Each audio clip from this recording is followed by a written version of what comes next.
बहुत है। तीर्थ देना यह भी शुभ कर्म है, रोगी को दवाई देना यह भी, और वस्त्रहीन को वस्त्र देना वह भी शुभ कर्म है। यहाँ तक है कि जिसके द्वारा किसी का हित हो, भला हो, वही शुभ कर्म है। परंतु सब सीमित होते हैं, खिलाएंगे तो ये शुभ। पर हित धर्म सरिस नहीं अगुवाई। दूसरा, परंतु हम पानी पिलाएंगे, गांव में एक टंकी बना देंगे तो उस टंकी से गांव पानी पिएगा। बस सीमित हो गया, गांव तक ही है वो जो हम शुभ कर्म और जो हित कर रहे हैं वो गांव तक का ही सीमित है। और ये यज्ञ कर्म असीम है, इसकी कोई सीमा नहीं है। तभी तो कहते हैं ना, यज्ञ के लिए कहते हैं कि विश्व कल्याणार्थ, विश्व के कल्याण के लिए यज्ञ एक ऐसा शुभ कर्म है जो विश्व का कल्याण होता है, जीव मात्र का कल्याण होता है। वो कैसे होता है? भगवान कहते हैं कि अन्नाद भवन्ति भूतानि पर्जन्या कर्म समुत्पन्न है। यज्ञ कर्म से, यज्ञ के द्वारा वर्षा होती है और वर्षा से अन्न उत्पन्न होता है, जीव का जीवनी जल है।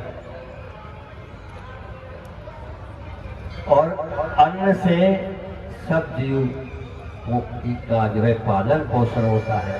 जो जीव जिस वस्तु को खाता है उसका वही अन्न होता है। हम लोग मनुष्य चावल, गेहूं, जो चना, बाजरा इत्यादि खाते हैं तो हमारा अन्न यही है। और पशु घास फूस खाते हैं तो उनका अन्न वही है। और पक्षी पत्ते, फल इत्यादि खाते हैं तो उनका अन्न वही है।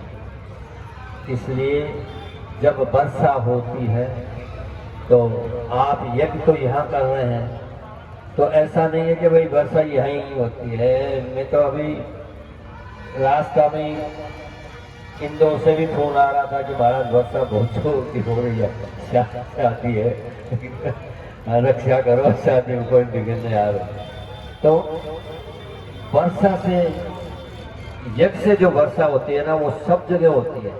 पहाड़ पे भी होती है, खेतों में भी होती है, सब जगह होती है। मतलब इसलिए यज्ञ को सबसे ऊंचा, सबसे श्रेष्ठ कर्म बताया है, जो कि इसके द्वारा हित होता है।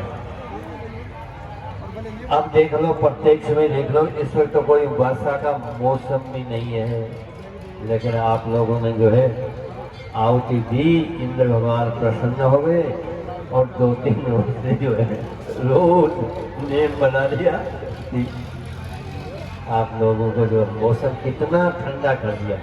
नहीं तो देखो गर्मी में यहाँ कुंड पे बैठना मुश्किल हो जाता है, लेकिन इतना सुहावना मौसम, अब देखो कितना सुहावना मौसम हो गया। थोड़ा बरसता है जब तो थोड़ा अच्छा नहीं लगता है, लेकिन अब देखो कितना मौसम सुहावना हो गया है। तो यज्ञ कर्म जो है बहुत श्रेष्ठ है और ये भी आप लोगों का पुण्य उदय हुआ है, क्योंकि आप लोग पुण्यशाली हैं। वो पुण्य भी